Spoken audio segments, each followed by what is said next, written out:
na msipande helikopta. Kama ukipanda helikopta hakikisha iko na watu wa UDA wangapi.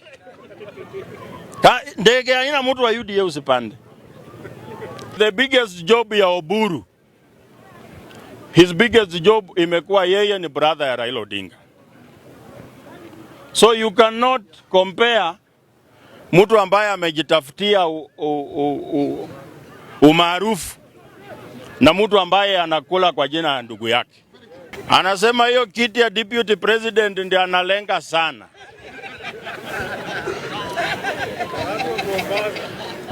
Hapo ndiye analinga sana. Tumekuwa na budget ya 4.3 trillion. Tukakuwa na deficit ya 900 billion. Hiyo 900 billion ilibidi tukope.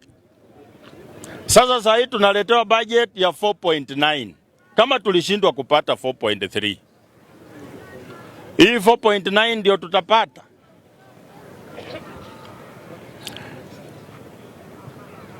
It means we are going to be taxed more and more. So, kabla tungojee siku wanaleta finance bill ndio tuandamane, situanze kuulizana hizo maswali saa hii. Kwa sababu 2024 vijana 68 walikufa kwa sababu ya finance bill.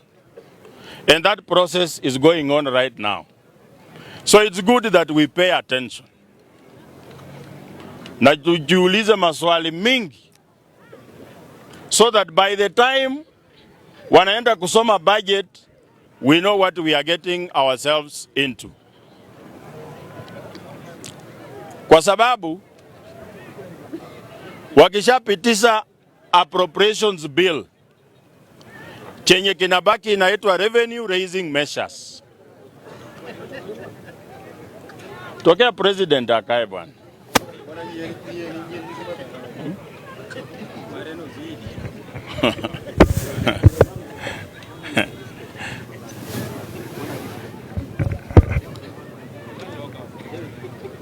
Ashatokea president. So as I finish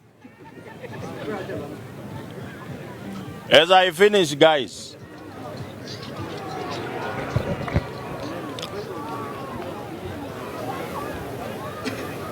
so hii maneno pia ya kusema Orengo amesema Oburu hatoshi.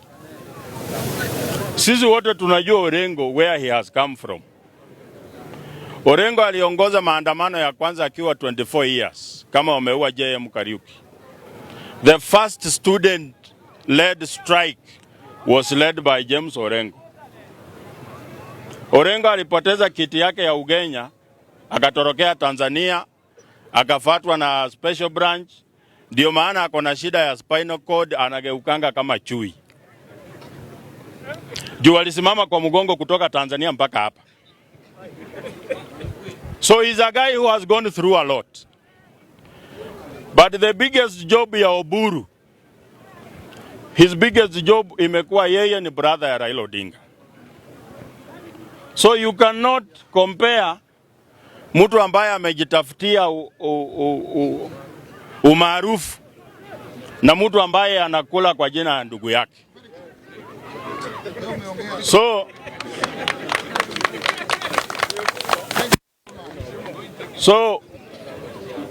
kama Orengo 2002 wakati Raila alikuwa ameongoza watu wote wa Nyanza wa support Kibaki, Orengo peke yake, chama ilikuwa inaitwa SSP, akapata kura 800. But he is a man who stands for something. Akiamua ni left. Huyu mwingine Oburu anasema hiyo kiti ya deputy president ndiye analenga sana.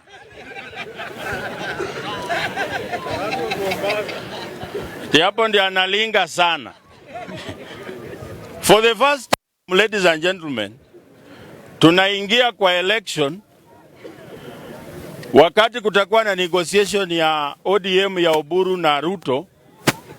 It is for the first time ODM itakuwa inaambiwa vile itafanya. ODM ya Raila Odinga inasemanga vile inataka kufanya. Raila alikuwa anasema patia mimi waziri ama nijaze watu town. Anapewa waziri. Oburu atasema mimi nataka power. Alinge kiti ya deputy president. Munakumbuka leo Kimani Kuria ni chairman wa budget committee yenye naletanga finance bill. Amesema nyinyi ODM mulikuja mukapewa nafasi, mukaingia sitting room.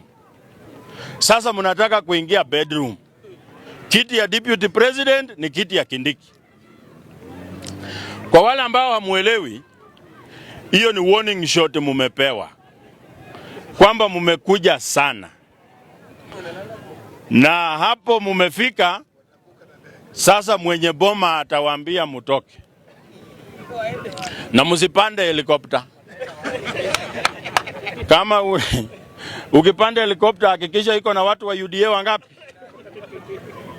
Ndege haina mtu wa UDA usipande.